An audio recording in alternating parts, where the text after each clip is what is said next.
afternoon. I call this meeting of the Waxahachie ISD School District to order. Let the record show that a quorum of board members is present, and that this meeting has been duly called, and the notice of this meeting has been posted in accordance with Texas Open Meetings Act, Texas Government Code, Chapter 551. The time is now 4 o'clock.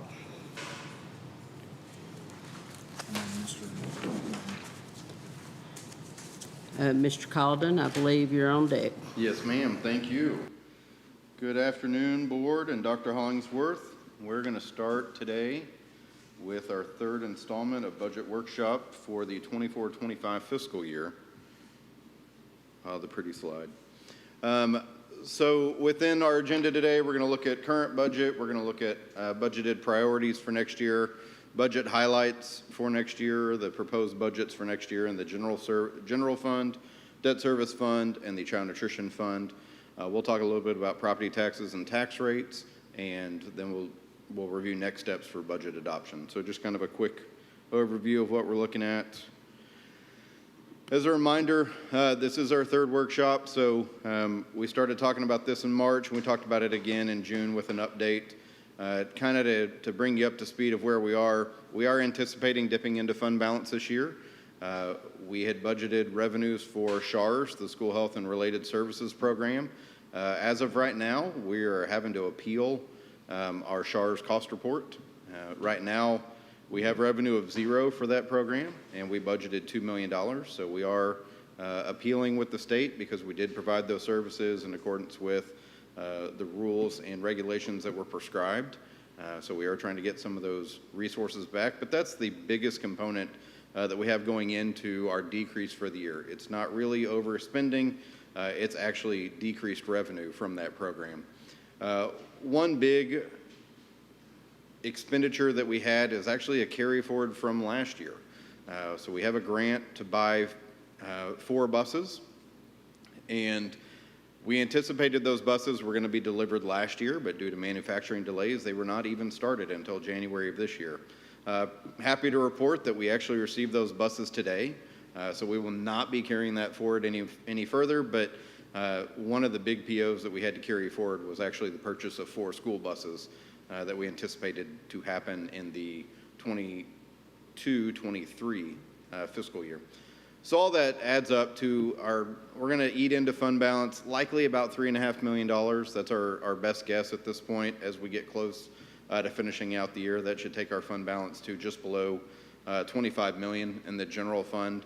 On a $120 million budget, which is where we are in 23-24, that would be about 20.5%. Our goal is that 25% or 3 months of fund balance. This would put us about 2 to 2.5 months of fund balance. Still a strong, healthy position, but we're going to try to work our way back to that 25% or 3 months in fund balance. What's our best guess, Ryan, on SHARS funding? Anything we're hearing from the state or from our peers? That's a really good question. So we keep hearing that the FMAP or the federal percentage has been trimmed in half, which is making a really large impact in all districts that are participating in SHARS. So that's one of the things that we're contending with in our SHARS program right now. The anticipated reduction in revenue from that FMAP percentage change is about 50%. So as we go through the budget for next year, you'll see that we significantly reduced our budget in federal revenues in the general fund for that reason. There's also some other things that the Health and Human Services Division has posted that they're retroactively applying to a previous federal fiscal year. That's part of the main justification behind our appeal at this point. But the biggest percentage are the changes in that FMAP percentage. If we were to get, is it possible that, let's say that we finally get SHARS funding in the amount of $1 million, that takes us back $1 million to the good, so we would be like $2.5 million below as opposed to 3.5? Yes, I just want to make sure I'm making that. Yep. So at this point, we are writing off all of our SHARS revenue at this point. So any revenue that we would receive as part of that appeal would actually be to the good for this fiscal year. So we're trying to be conservative. Yes, ma'am. Ryan, you said we have a healthy fund balance. Yes, ma'am. What number would we get to where you would say an unhealthy? When I start seeing that number drop below 20%, we're going to have real conversations about an unhealthy fund balance, because that's really starting to put some limitations on our flexibility and our ability to operate as a district. Am I going to tell you that it's unhealthy at 19.98%? Probably not. But realistically, it's more of a trend. We're looking at that number, whether it's intentionally going up or whether it's intentionally falling.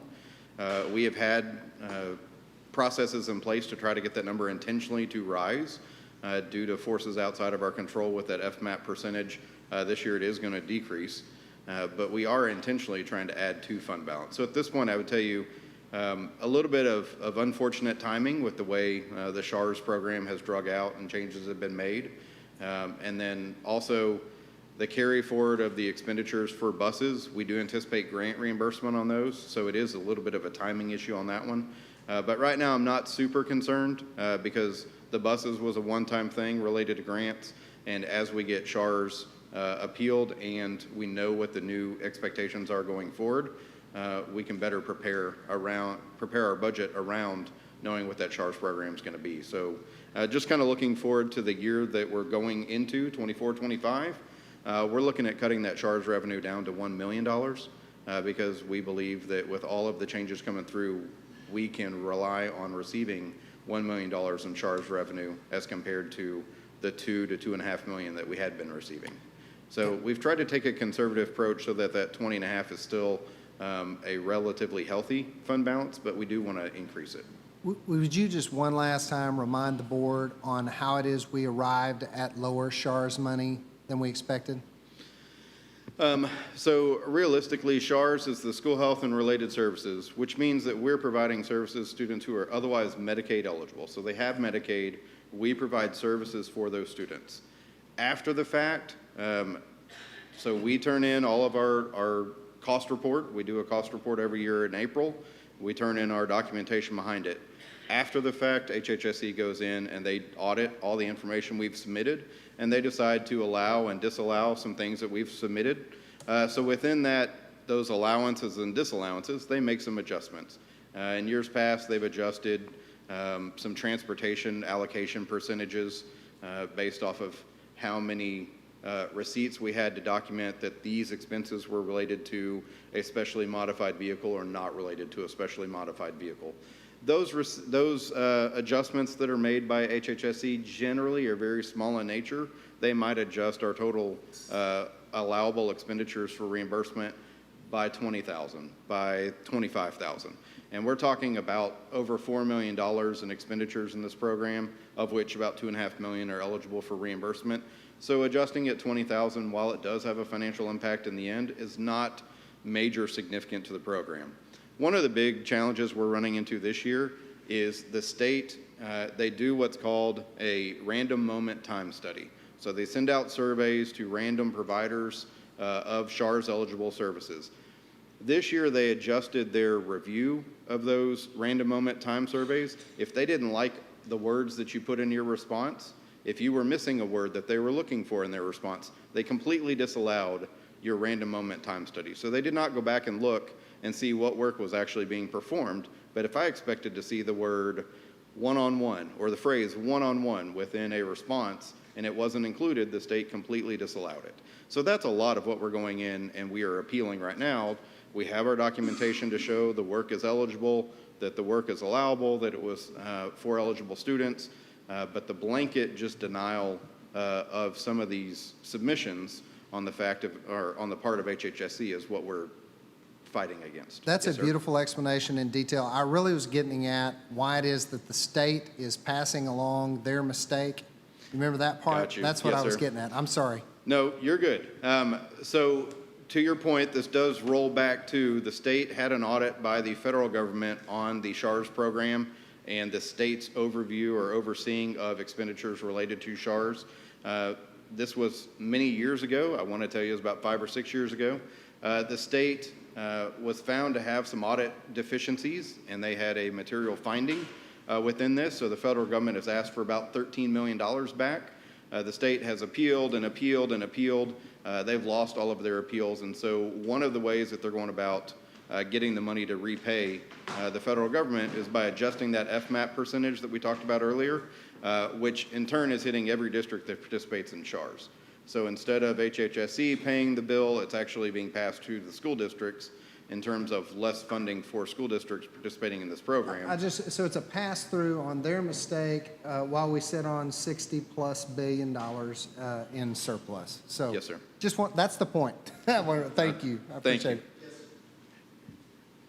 If nothing else, let it show that Calden is dense and did not exactly know where you were leading.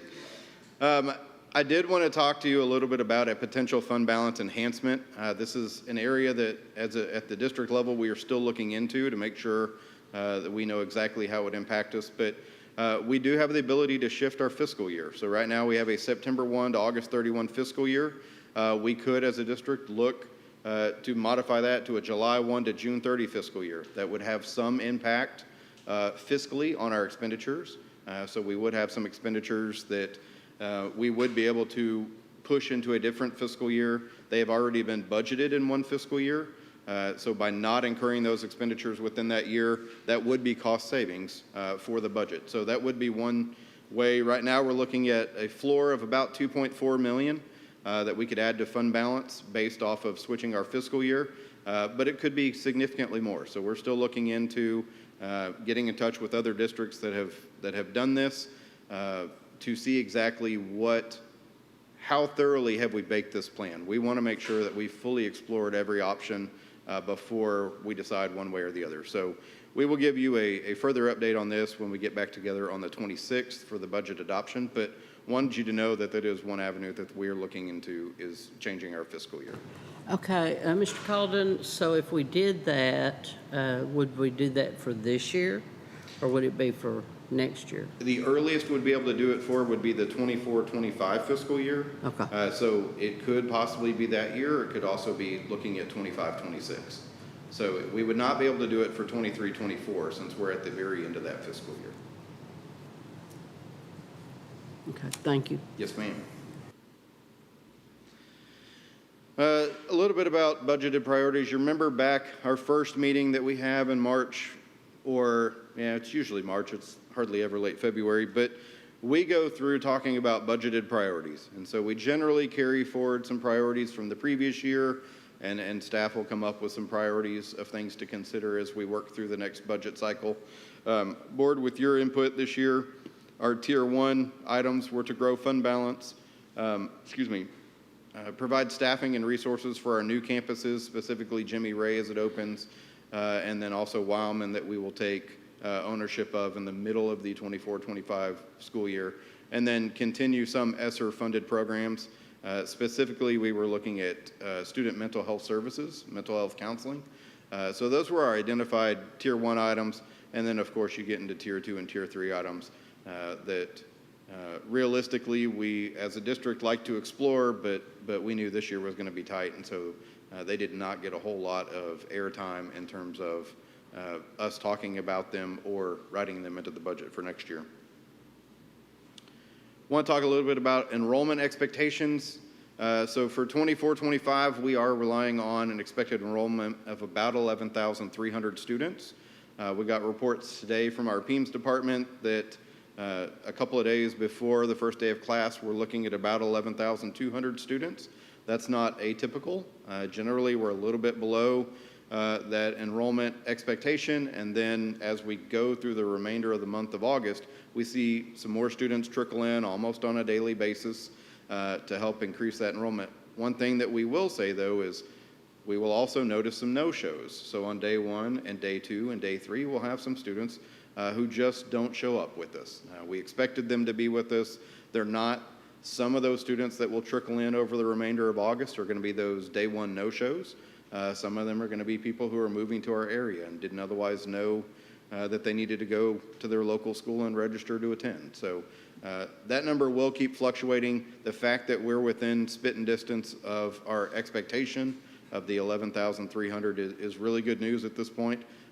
You will see, based off demographic estimates going forward for the next roughly 10 fiscal years, a steady increase in enrollment, which is a really good sign from the standpoint it meets our expectations. That's what, when we were going back in May of 23, that's what we were talking about with a bond. We expected enrollment to increase. The demographer is still holding true to that expectation. I will tell you, though, that we talked about 17,800 students 10 years out. When we were talking in May of 23, that number's come down a little bit. It's about 17,300 at this point. So we have seen a slowdown in student enrollment, which, if we're all honest with each other, is not a bad thing.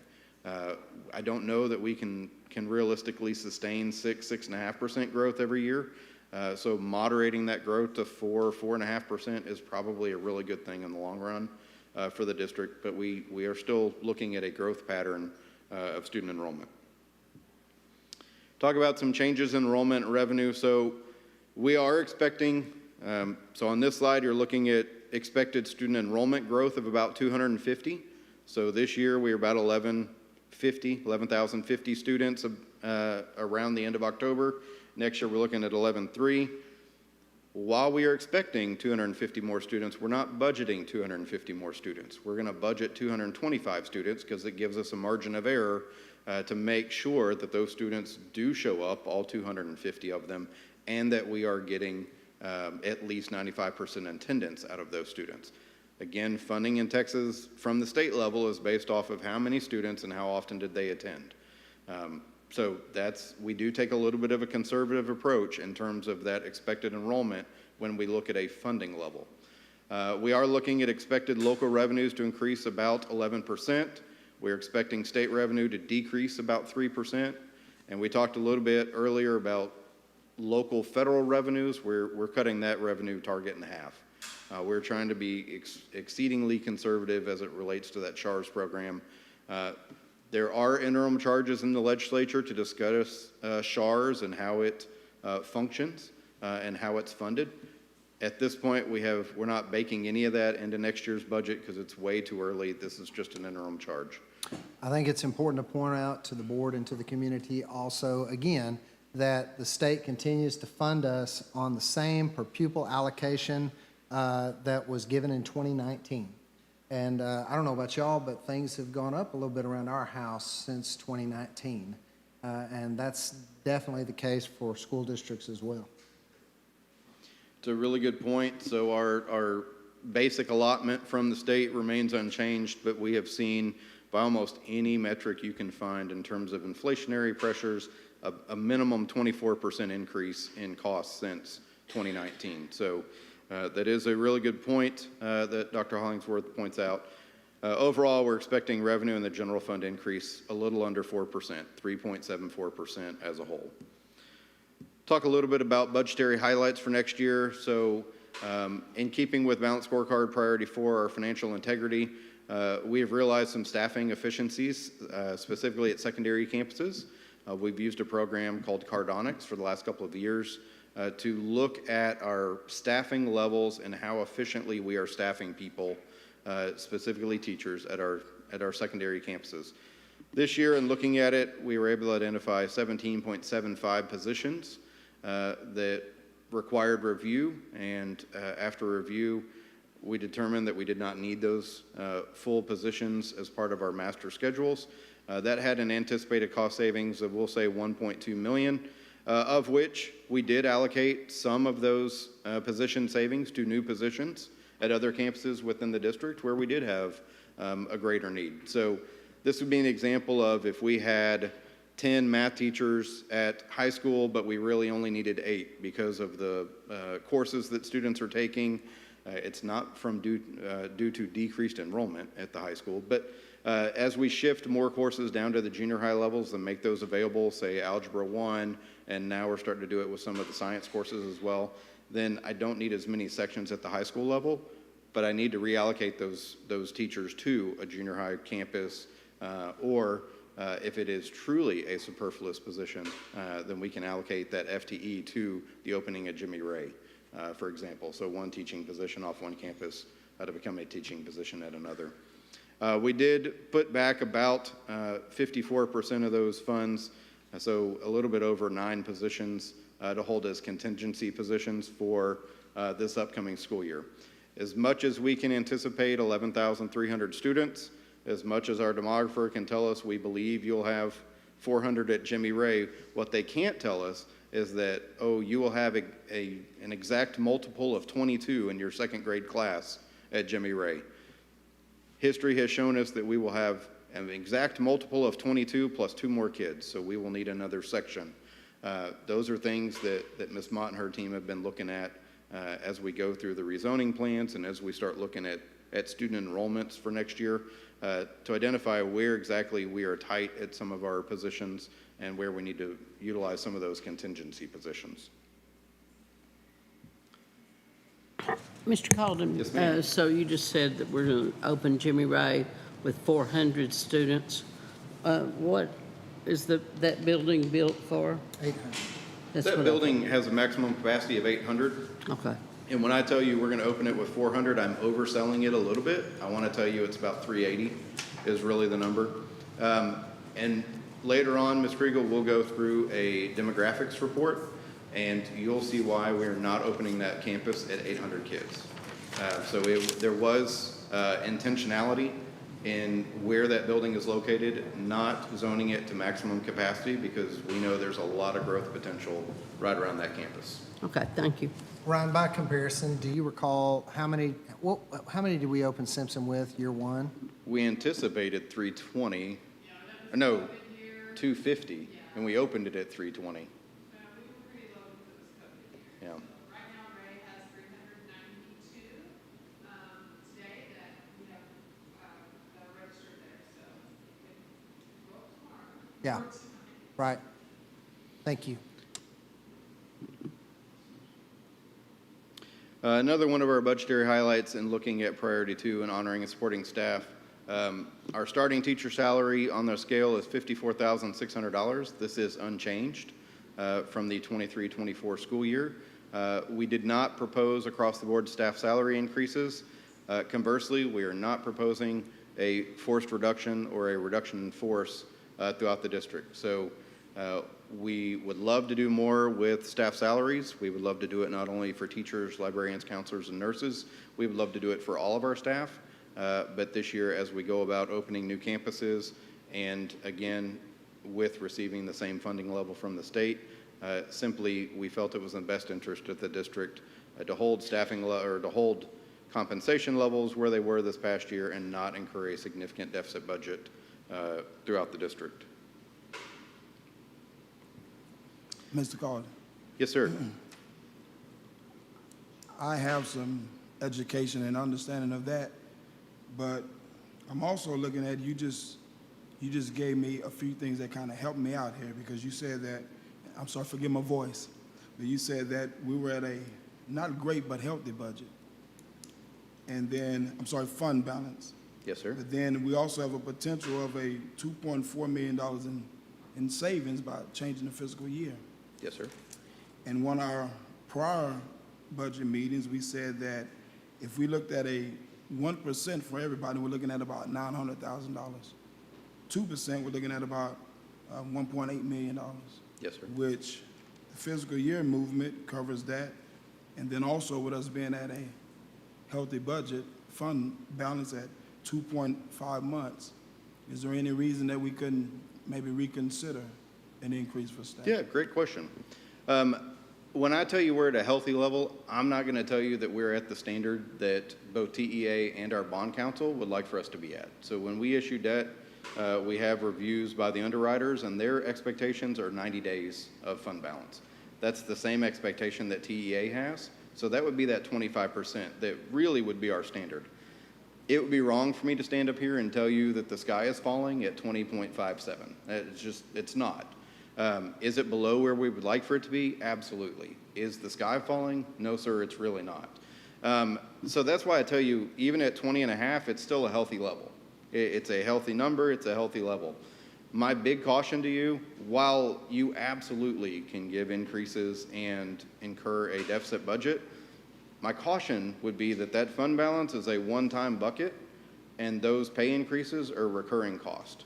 And so when you're using that bucket to issue out recurring costs, i.e. pay raises, there is no refill of that bucket. And so that runs out and it becomes untenable as you go forward.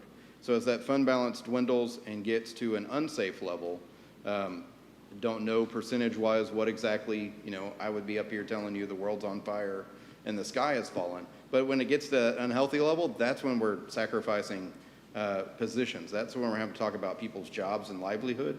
And overall, I would tell you, as unfortunate as it is, I think it's better that our staff continue to receive compensation over us having to get rid of some people because we decided to give a pay increase. I understand that proposal, and because again, you highlight a good point. It's ongoing thing. You give it once, but you'll continue to give it. And if we can't propose a salary increase, I know that we just did it here recently. I think we had a mid-year bonus. So if we have money roll in, or we starting to change this, maybe we can consider mid-year bonus, or end-year bonus, or maybe even a retention bonus. Yes, sir. Yeah, really great points. So I apologize, board. I forgot to mention, at your seat, you have the budget book, which is a compilation of all of the documents that we've been looking at and talking about through this presentation. Somewhere around page 33 or 34 is the compensation plan. Specifically, Mr. Cooper, to your point, the compensation plan is written with flexibility so that the board can, upon receipt of additional resources, whether planned or unplanned, that you can offer our staff a retention incentive, a mid-year increase, if that's the will of the board. So as we will bring that back on the 26th for specific approval. Just kidding, it's the first page beyond section 7. It's page 35. But that compensation plan, we will bring that back for specific approval and action by the board at the August 26th meeting, so that it is in writing, in minutes, that yes, we can go back mid-year, give an increase to our staff if we realize additional resources. So thank you for pointing that out. But yes, that is an option. Thank you. Mr. Calden, if ma'am. a retention bonus is offered, that's for this last year, so I wonder what the numbers would be. How many actual employees we've lost that would not receive a retention bonus? Yes, ma'am. I don't know that number. So we've been operating off of roughly the 900,000, which is a little bit inflated. It's 880, 870,000, somewhere in that range. So we've inflated it to 900,000 so that we do have flexibility. If we want to just offer it to all staff who are employed as of a certain day, kind of like we do our Christmas bonus, you would have that flexibility, and it would be including all staff. We would not have to exclude anybody to meet that $900,000 target. That's what I was gonna say, when we do a Christmas one-time payment, we Yes, can sir. structure that however it is the board so chooses, correct? That has to be set before September 1st, but All right. yes, generally speaking, that has been for all staff who have been employed as of November 15th and are still with us as of the date of payment. So we don't give ourselves long. We give ourselves about 2 weeks to reconcile, staff coming and goings. But that's generally how that's played out. And that originally started as those who were present as of September 1, and then that got moved back to November 15th. Okay, well, I've been watching what other districts are doing, and they gave retention bonuses to people that stayed on staff. Yes, ma'am. So is there any reason that we could not go ahead and give a bonus to those teachers that have stayed with us for the year? Because unfortunately, they're already going to be paying their increased health insurance costs, their increased costs. So, and I love the new people that have come, but they came with that salary. And a bonus, of course, is a one-time bonus, so that would not affect future years. You're right. At that point, if we did it as a retention incentive or if we did it as a one-time bonus, that absolutely would have that effect of only being a one-time payment and not a recurring payment. I don't have an answer to your question in terms of a financial impact of doing that. In terms of can you do that, you absolutely can. I would tell you that would be one of those items that would cause a deficit budget. I would also tell you that realistically, and now we're splitting hairs at this point, Yes, our teachers, librarians, counselors, and nurses could be one of the beneficiaries. You specifically mentioned teachers. That scale does have a built-in increase to it. So people on that scale will see an increase in their pay for this coming year. No other scale in the district is a fixed step scale like that. So when you're talking about teachers having additional insurance costs, agreed, but so does everybody else who's on every other pay scale who does not have a built-in escalator. While that step does not cover the entirety of the increase for their insurance, it's still a lot closer to covering it than every other employee in the district who's not on that scale. So, Yes, sir, and I am advocating for every employee to Yes, ma'am. receive that was here at the beginning of the year, that was here at the end of the year last year, to receive that. And I'm really curious about the numbers, because I know we've hired about 225 at least people, so that reduces the numbers by. yes, ma'am. I don't have those numbers for you today. We could definitely look at getting those for you by the 26th and making sure that we're talking apples to apples. But I don't have those for you today. Okay. One more thing that the district was looking at doing or has done this year is implement a budget reduction committee. So we had a committee of principals, directors, teachers, paraprofessionals, and administrators that made recommendations on how we can reduce our expenditures for the 24-25 school year. We primarily focused on discretionary expenditures. Again, we were not looking at eliminating staffing positions or eliminating people that were already in jobs.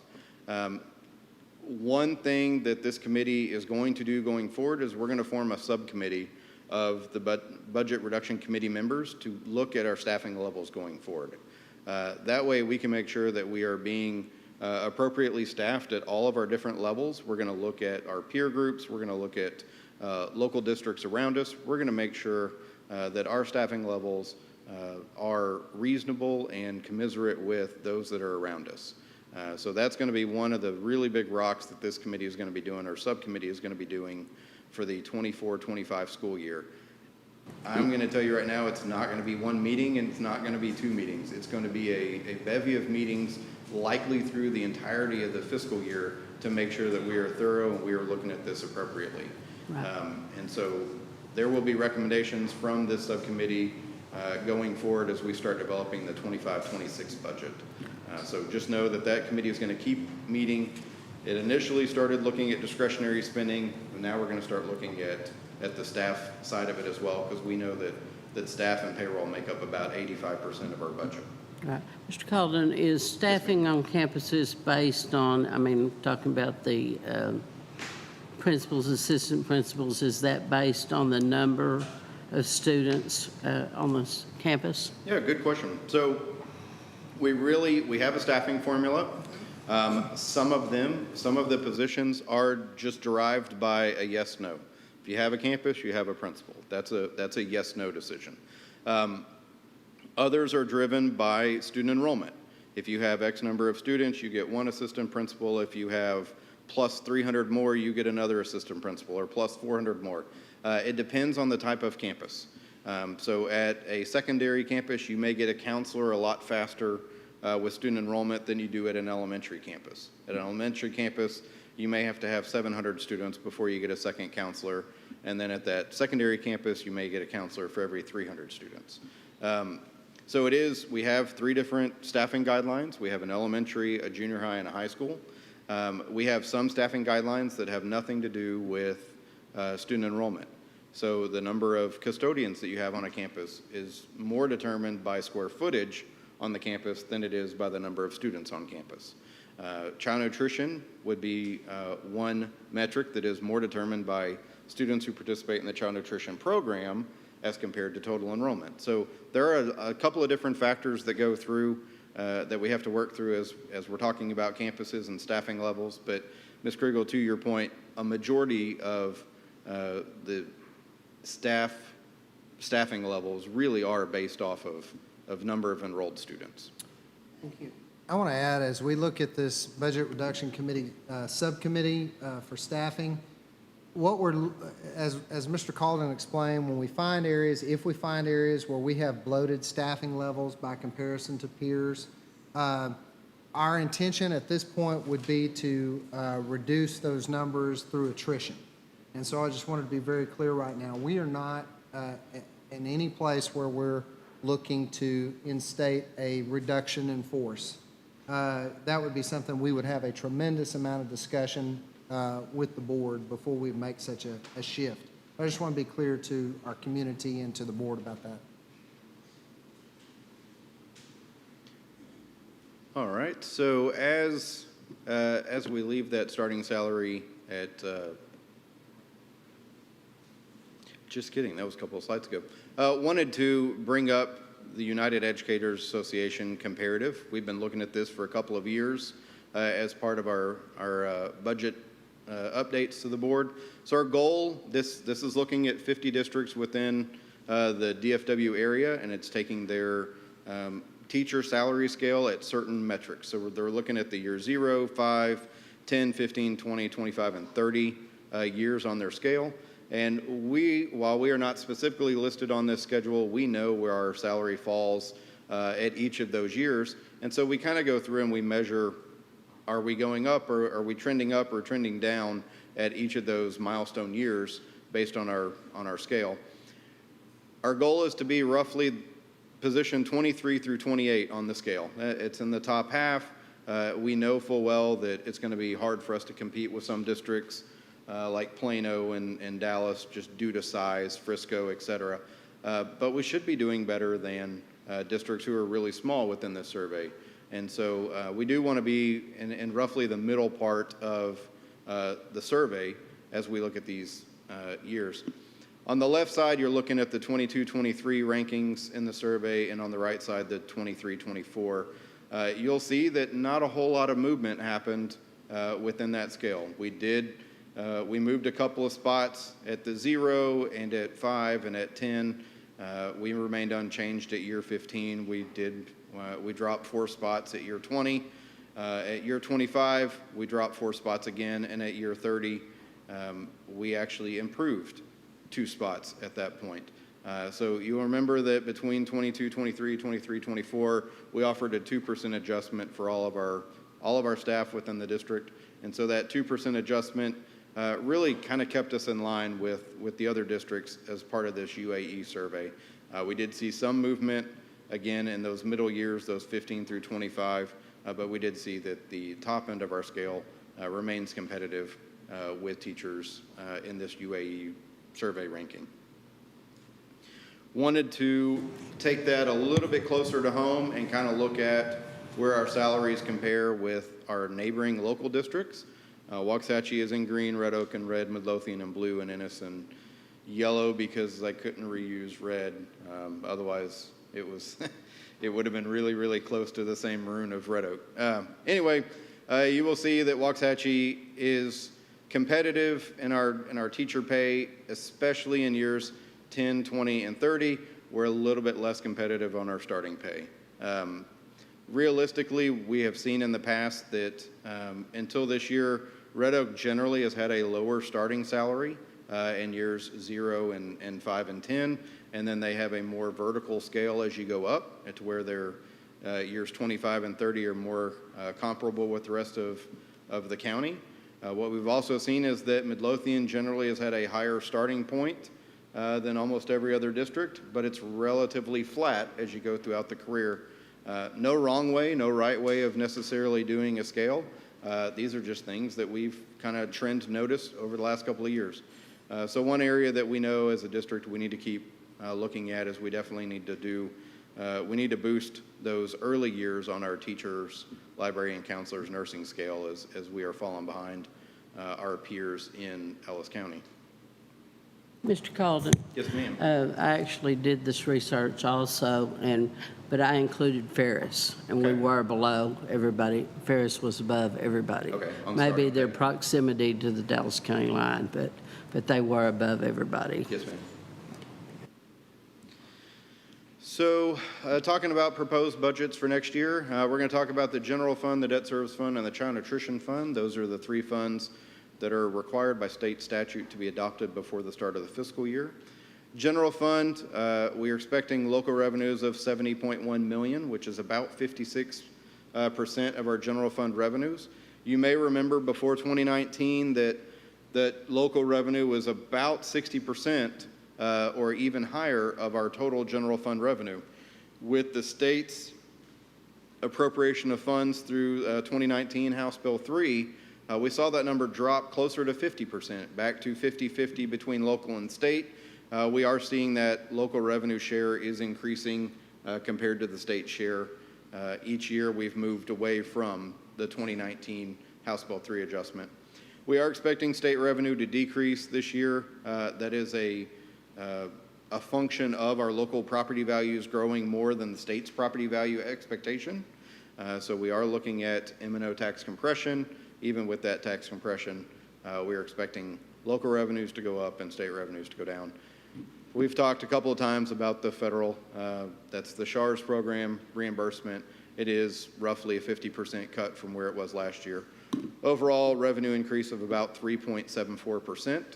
On the expenditure side, you'll see salary and benefits are expected to be $101.6 million. It's still a little bit north of the 85% limit that I would like for us to be at in personnel. We'd like personnel to be between 80 and 85%, as it gives us the most flexibility. We know that education is a real personnel-heavy industry that we're in. We know it's going to be at least 80%. We would like to keep it under 85 if possible, just because that gives us the most flexibility as a district to provide resources and make sure that we have quality staff in place. Contracted services are expected to be about 6.5% of our budget, supplies 3.5%. Other expenditures, a lot of the other expenditures are payments for insurance or payments for the appraisal district cost. So that is roughly 3% of our budget. Capital outlay, again, we're not planning on a significant bus purchase this next year, so capital outlay is down to about 1%. Overall, our expenditures are expected to increase a little under 2.5%.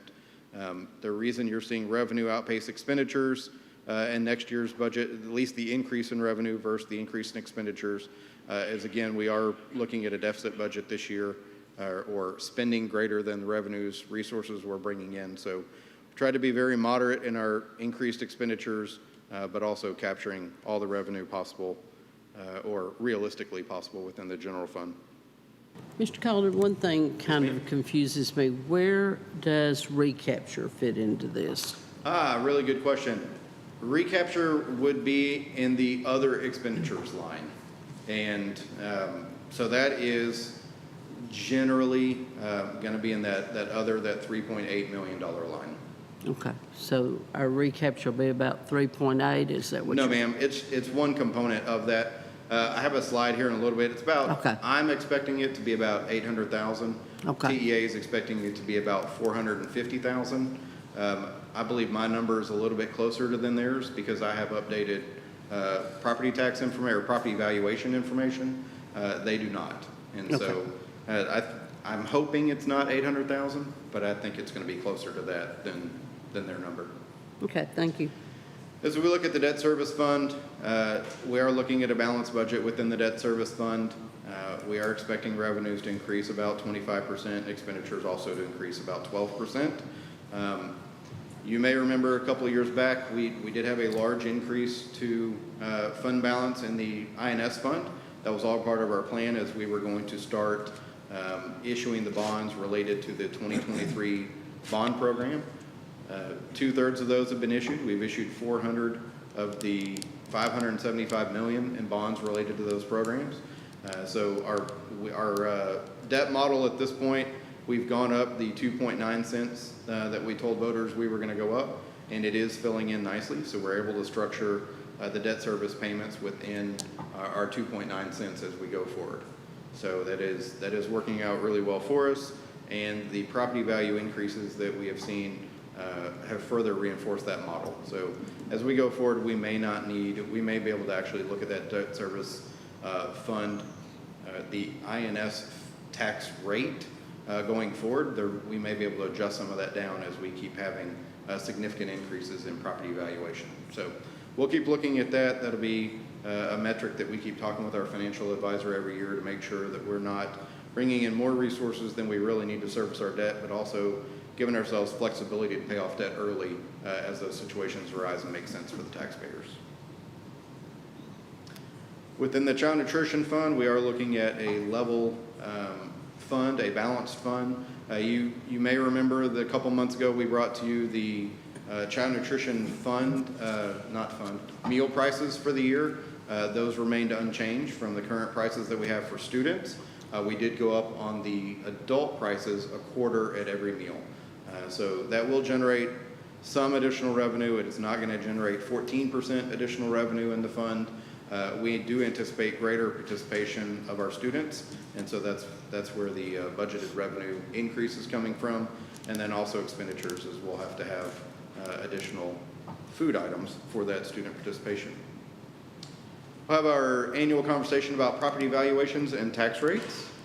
So we did get our certified values from the appraisal district on the 25th of July. That is when they are expected to be delivered to districts. Our 2024, this year's certified freeze adjusted taxable values are over $8 billion. That is the first time in the history of our district that we've been over $8 billion in freeze adjusted taxable values. Last year it was $7.2 billion, so an increase of $755 million, a 10.4% increase. So carrying that forward to the tax rate, last year our rate in the M&O fund was 75.75. This year through M&O compression, it will be 75.52. That is an adjustment of 0.0023 cents, or a little over a quarter of 1% of a decrease. On the INS fund side, again, we're holding steady at 0.4129. That remains unchanged from last year as we go into 2024. So last year's total tax rate approved was $1.1704. This year the proposed will be $1.1681. So that will yield some tax savings to our taxpayers as we go forward. Looking at the 10-year trend, you will see a noticeable decrease since 2018-19. That was, again, House Bill 3 of 2019 when the legislature started its push towards tax rate compression. We are down over 38 cents since that point. So we were at $1.5539 in 2018-19, and next year it'll be $1.1681. So significant tax rate compression for our taxpayers, bringing that tax rate down. Next steps to our budget adoption. Ms. Kriegel, I promised you a slide on excess revenue as we talked a minute ago answering your question. We have been notified by TEA of the strong possibility, strong likelihood of us being in a recapture scenario. For those who are unaware of recapture, it is otherwise known as Robin Hood. It's otherwise known as a property wealthy district. So we have been identified as a potential property wealthy district for next year. If that situation comes to pass, and friends, it likely will, we could, TEA's initial estimate is 450,000-ish. We're thinking it's going to be close to 800,000, but at least $500,000 of our local money is going to be sent to another district in the state. That is done through the purchase of attendance credits. You have 5 options, some of them permanent, some of them not so permanent. One of the not so permanents is purchase attendance credits. The reason that we look at not so permanents is anytime the legislature meets and they adjust the funding models, we could easily go from a property wealthy district to not a property wealthy district. If we were to go, say with option number 5, consolidate our tax base with another district, that's not one you undo. Once you've consolidated, you're consolidated, and you go about operating as that consolidated district. Similarly, option number 2, detached territory, so decreasing our footprint and sending it somewhere else, that's not something you take back when the state tells you that, hey, by the way, you're not a property wealthy district anymore. So purchasing attendance credits really is a temporary measure. It's where we send money to the state, and they essentially, we are buying extra ADA from them so that we can keep the remainder of our funding. It's a mechanism on their end where they get some money and they send it to a district who does not have the same wealth per ADA that we have. If you look in their budget, if you look in the annual budget for the state of Texas, The expectation is the state's going to recapture multi-billions of dollars from districts through this Robin Hood or recapture program every year. I think it's really important to point out to the board and also to our community, you can't say this enough, that anytime we take in more locally on the maintenance and operations tax rate, anytime we take in more locally, they reduce their aid to us at the same time. The other thing is when we take in more than a certain amount per cent, then that is returned back, just as Mr. Calden is describing here. And so it's very different than what our cities face, what our counties face. I know you guys get questions about that all the time. I know my taxes have gone up. What are y'all doing with all that money? It just works very, very differently in schools by formula. And I think that we just can't emphasize that enough to our voters. Yeah, so to elaborate on that point just a little bit, the state has built in a statewide expected increase in property values. It's like 2.74%. That's great in other parts of the state, but we're growing at 10, and last year it was 20-something%. That's what leads us into those scenarios where we become property wealthy and we get to recapture. So unless our ADA is growing at roughly the same percentage as those home values are growing or those taxable values are growing, if our students aren't growing at the same level, we're going to stay in that property wealthy status, and that amount that we will owe or potentially owe the state can continue to grow as long as our property valuations outpace our growth in ADA or student enrollment. Mr. Calden, I know we've voted on this before. Have we had to give money back to the state before? Yes, ma'am. So this year we're looking at about $300,000 that's going to be withheld by the state. That's going to get withheld at the very end through the settle up. So we operate all school year. They'll send us interim payments all school year. We have sent them our full ADA information as of June, when school ended at the end of May. We've sent that to them in June. They run their summary finance reports, and they have what are called near finals. Near finals will start coming out in September. Based on those near finals, the state will see how much they are owed and how much we are owed. At that point, that's when they'll get their money out of our revenue at that point. With regard to the purchase of attendance credits, board, just as a reminder or notification, that is action item A tonight. When we get to it, it's super long and super legalese. It's required language from TEA, but what we're doing is asking for your authority to purchase attendance credits from the state. For our community, we will have a public hearing on the budget and tax rate. It is scheduled for Monday the 26th. It will start, we have a 4 o'clock workshop to go through, I believe, an instruction workshop. The public hearing will start immediately after. So we're going to advertise 5:30, but know full well we may still be in the workshop at that time. But the intent is that the hearing will start immediately thereafter. It'll be in the boardroom, and then at that same meeting, board, you'll be asked to adopt the budget for next year and the tax rate for next year, and then the budget will take effect September 1. I like to say August 32nd, even though I know the date doesn't exist, but that mythical time between 11:59 on the 31st of August and 12:00 on September 1 is when that new budget takes effect. So I always say August 32nd because it's humorous, and it points out that it doesn't exist. So with that, I've rambled for way too long. Board, any other questions or comments that you would like to make that I can hopefully address for you? Mr. Calden, I just Yes, want to summarize. So in the proposed budget for all 3 funds, you are proposing a balanced budget for each fund. Yes, sir. Is that correct? And also a lower tax rate for our taxpayers. Yes, sir. Correct? Thank you. I've got one. On the possible one-time shift in the fiscal year, and this is just curiosity because the first time I heard about it, I don't remember the exact dollar figure that we could get back in savings from that, but I thought it was more than 2.4. Do you remember? Was it? We're actually having conversations right now with some districts that have already done that. In fact, I had a conversation with a retired superintendent.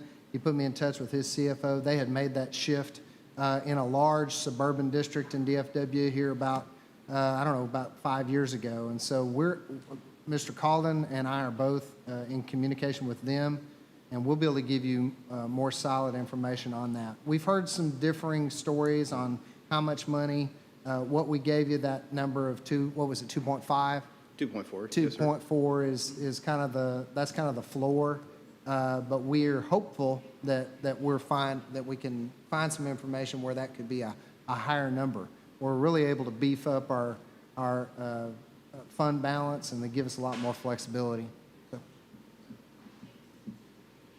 Mr. Calden, back to the tax rate, could we get a comparison of our tax rate to the 5 big in Alice County? Because, I'm really curious as to if we're lower, then maybe we might stay the same for 1 year? We lawfully can't stay the same. Oh, okay. I didn't know that. We are required through tax rate compression as part of bills that have been passed by the legislature. As our values grow more than the expectation at the state level, that's at 2.74%. As our values grow more, we have to compress our rate going forward. So Okay, thank you. I didn't realize I absolutely it. can get you a comparison of our rates compared to others, but that's not. Right, if we we don't have to really do have it, the we have to option. do it. Okay, Yes, ma'am. thank you. but I would point out, Ms. Kriegel, that is yet another example of here in the great state of Texas where we love local control, where our legislature has removed from this body the ability to set the tax rate wherever it so chooses. Yes, sir, I understand. Local control unless it's us. Yeah, Thank you.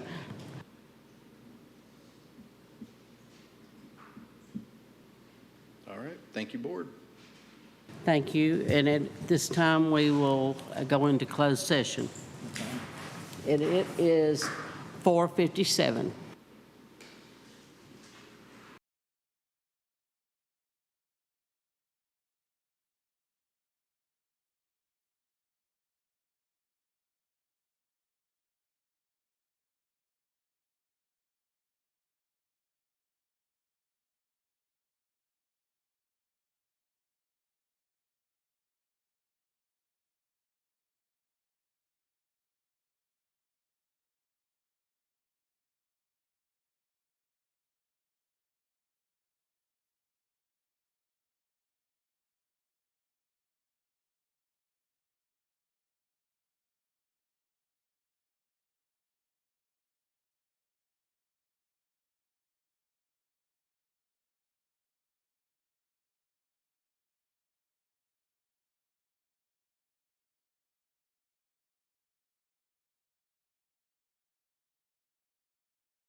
Good evening, and the WISD Board of Trustees is reconvening to open session.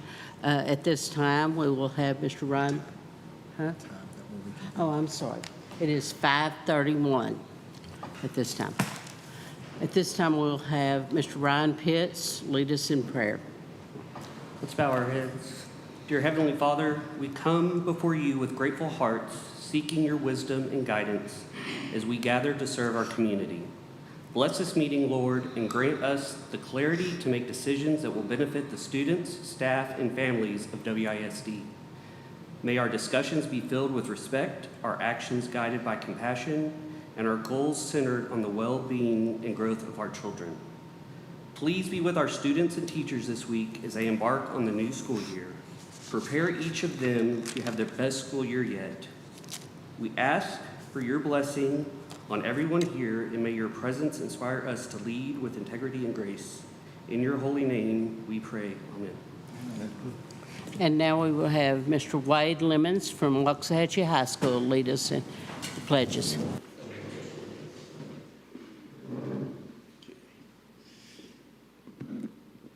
Honor the Texas flag. I pledge allegiance to thee, Texas, one state, under God, one and indivisible. I pledge allegiance to the flag of the United States of America and to the republic for which it stands, one nation, under God, indivisible, with liberty and justice for all. Thank you, Wade.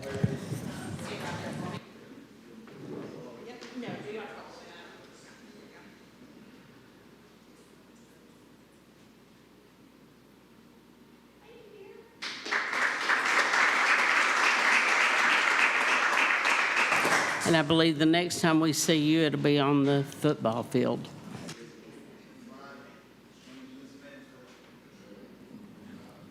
Our vision is to be a district where innovation thrives and growth is limitless. We value choices because they make us unique and are critical to learning.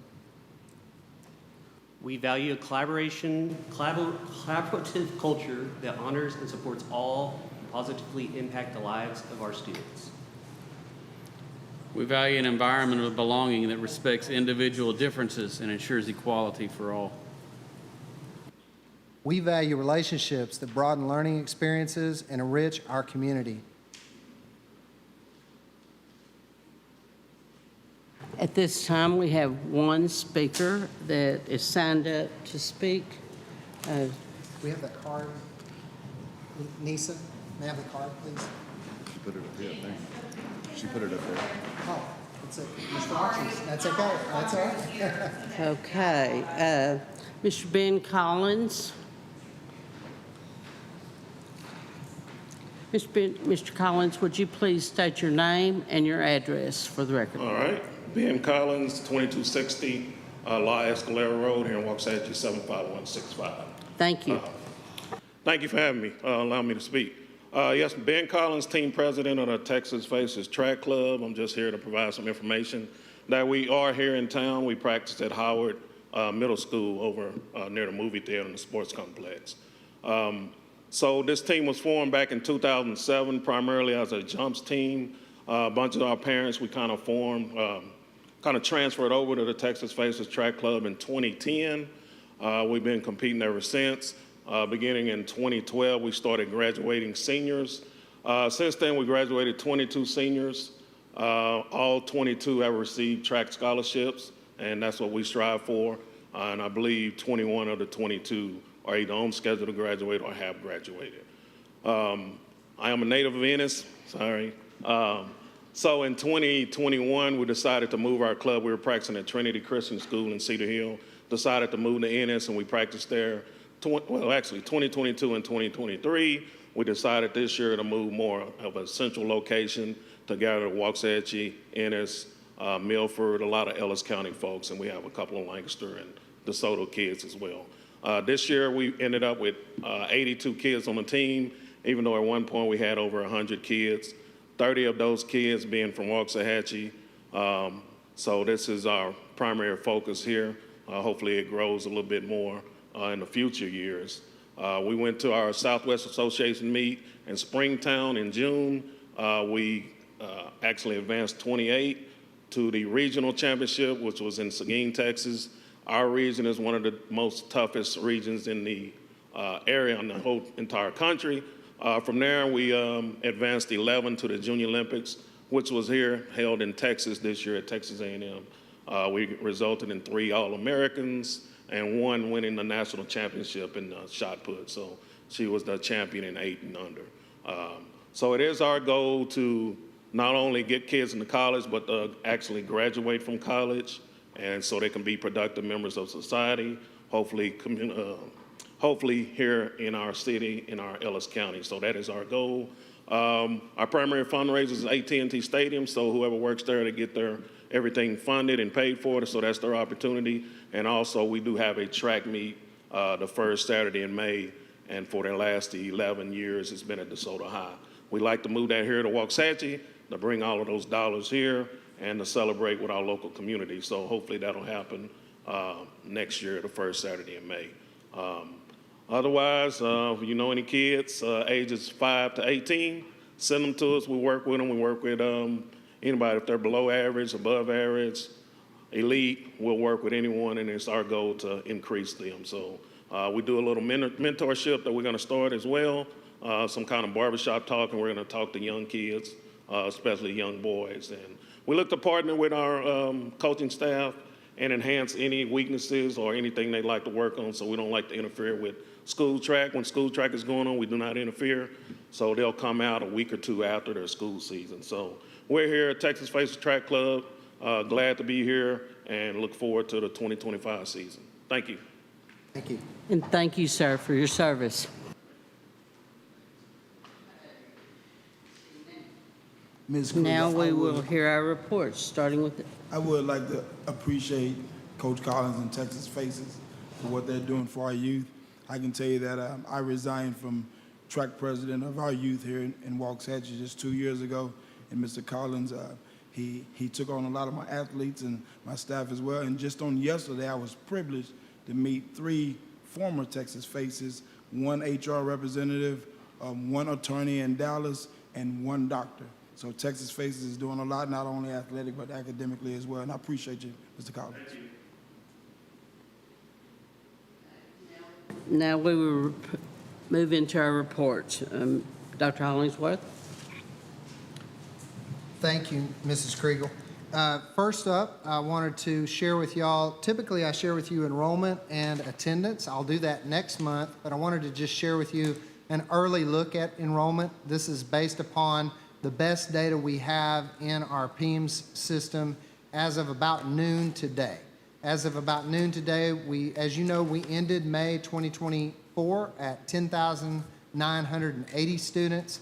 As of today, we were 11,250. That will change. It is certain to change over the next few days. And you'll notice there on the right-hand side, you'll see our 2024 no-shows thus far.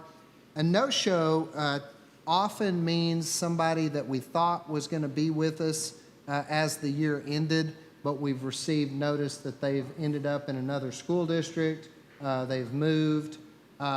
As our district grows, we're seeing that we're a little more transient over time, quite a bit more transient than we used to be.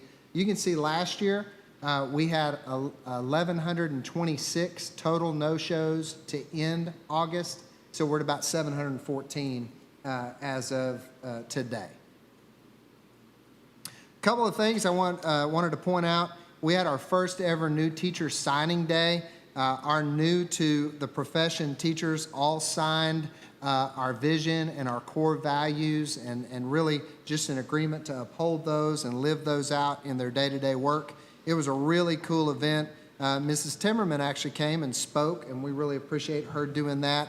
It was a really neat event where we were able to recognize those folks who are new to the profession, many of whom are, as we talked about earlier, many of whom are employees that were already in our district. They were working as instructional paraprofessionals and now are moving into that facilitator role and hopefully into the classroom teacher role. So very pleased with that event. We had a lot of really good professional learning taking place, particularly last week. We hosted 3 days of intensive training for our elementary teachers focused on Amplify Texas, Eureka, which is our math adoption, and HMH Science, ensuring that our teachers are well prepared to deliver high-quality instruction as our year begins. One of the cool things that we did differently, and I really want to applaud Dr. Beneker and his team, is that we trained in the morning, but in the afternoon, we gave those teachers time to work in their PLCs to be able to begin internalizing that information. Our secondary teachers, along with our CTE and fine arts teachers, they worked with job-alike colleagues with our TLI department.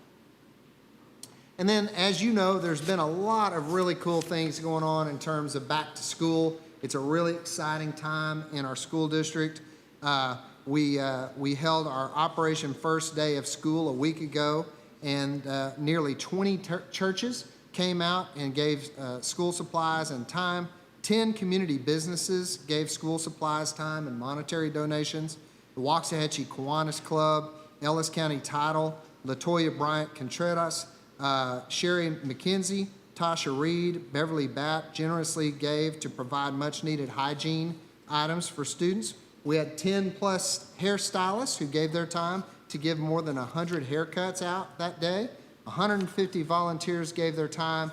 Coleman Charlene Anderson oversees and organizes our school supplies and backpacks. A really, really cool day. And then, I'm sorry? Carice McKee at Felty. I want to give her a shout out as well. Thank you for that, Mrs. Bridges. Convocation, as y'all know, was a really great celebration of the beginning of our school year. Over 1,600 staff members, and they were a wild bunch. They were really fired up for our first event together. Andy Reynolds, Ryan Mulliken, Sean Cagle, Debbie Davis, and David Moore shared their talents. Andy Reeves and our support services department, Joe O'Daniel and technology were tremendous. Hatchie Media, cheer, charmers, band, football, baseball, all came out to support our teachers and staff. HEB did what they always do. They had a beautiful spread out in our foyer. So grateful to them, and grateful to our PR team, Mrs. Troll, Ms. Lockridge, Ms. Penny, Ms. Gandaria, and Mrs. Bridges. And lastly, but not least, really cool, our Waxahachie ISD Education Foundation gave $10,000 to give out in cash prizes to our staff, and that was really, really fun.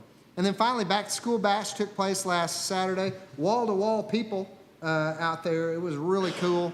The city, fire department, police department were out there, our downtown merchants, 22 community organizations, a dozen WISD student organizations participated. We had approximately 2,500 attendees, and it wouldn't have happened without our community outreach coordinator, Becca Lockridge. She did a tremendous job in making that happen. So I think I'll say, Mr. President, that concludes my report. Any questions for Dr. Hollingsworth? Okay. Report B would be our informational bond 2023 construction update. Mr. Mott. Good evening, Board. Dr. Hollingsworth. I'm here for your August bond 2023 construction update. We're going to give you a little bit, if you're not familiar with it, there is in Prop A what all we approved in Prop A, which was 2 elementary schools, elementary 10, and, well, I guess 3, elementary 10 and 11, and then Wildman Steam, and then renovations, additions at Hancock, Finley, and Howard, and then some land to purchase. Well, nice to say is that first one that we had on there, elementary school number 10, is complete. As of 3:32 today, we have our certificate of occupancy in that building.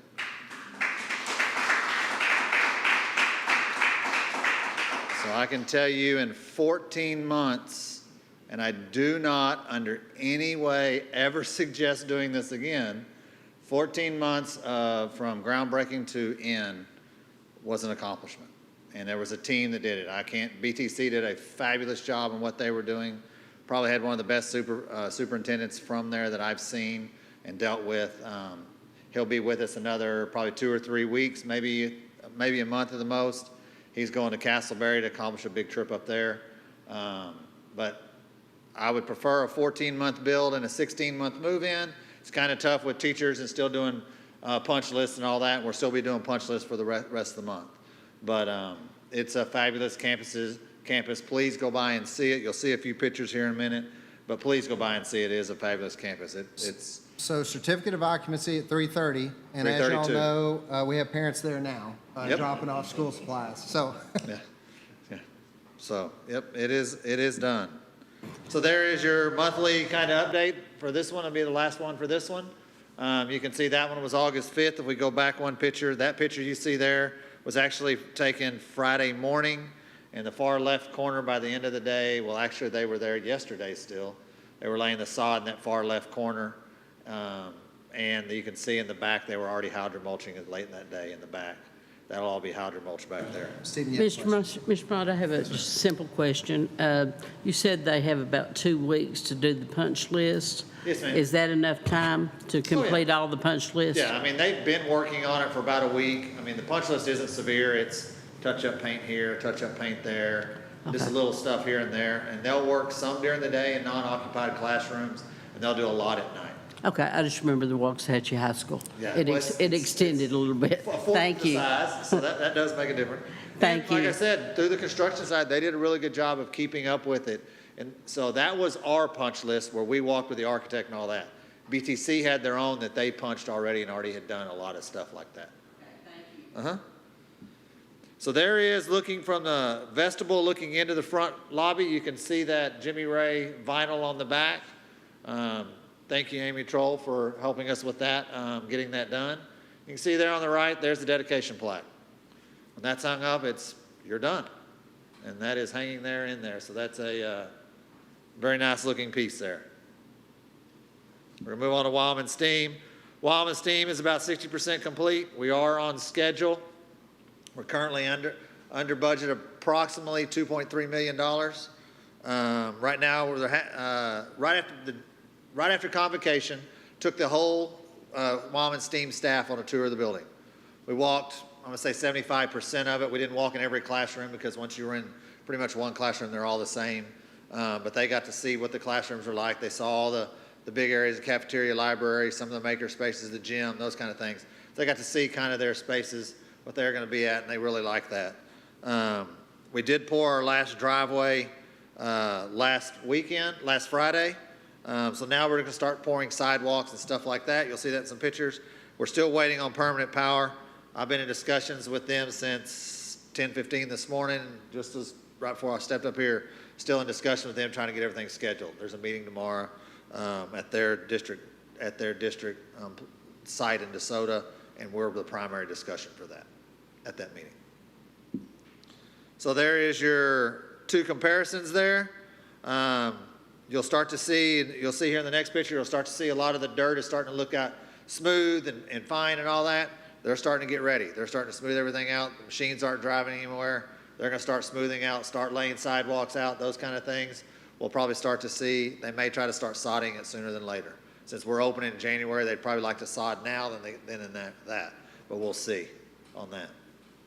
So there's a picture of the back, kind of sees you a little bit more. Those 2 squares you see are the actually where the playgrounds will be in that area there.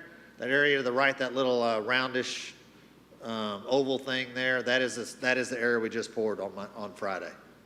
One thing I'll tell y'all, and if you haven't driven out there in the last day or two, we are striped on our acceleration and deceleration lanes out on Business 287. So that's something you may want to Yeah, we've added a lot of blacktop, all that. The actual acceleration, deceleration lane on the high school side was lengthened as well through this process. We did that as well. So we did on Wildman side and on the high school side as both. You know, I'm glad Dr. Hollingsworth brought that up because I've driven out there and I thought, who in the world striped this? Because it's curvy. To me, it's like an accident waiting to happen. Well, what it is if you'll go and it's actually going to extend further back now because now the county building is now wanting to do acceleration, deceleration, and a turn lane at their building. Originally, they did not have to. They've discovered that they're going to be a traffic jam. So they have contacted me last week as to who did ours, so they can use the same personnel companies to do it. And it is a little bit curvy because that road was set, and then we've had to spread the right-of-ways and everything out. That lane went from, you gotta remember, it was originally just a 2-lane road. Now you've got a turn lane and 2 acceleration, deceleration. So when you see some of the curve, it's getting into acceleration, deceleration lanes. And so we've actually changed the road from being 2 straight, that now you're going like this with a turn lane in the middle. So it did change the road some. Yeah. Anyway, So there's your tour of the front. You can see the front there, that wood look there is actually an aluminum panel. It's not wood, so it keeps its color and all that. There in the bottom there is in the lounge, the staff signed the wall. That'll be right behind one of the cabinets there in the lounge. So they all got to sign it if they chose to. They signed there in that area behind that cabinet. Any questions on Wildman Steam? Move on to the Hancock or future side of Coleman Junior High. Interior renovation is about 98% complete. Main things left are finishing up punch lists in there, hanging a few Promethean boards that were for that school that we may have added 1 or 2 here late in that process. The stage area has some final touches in there.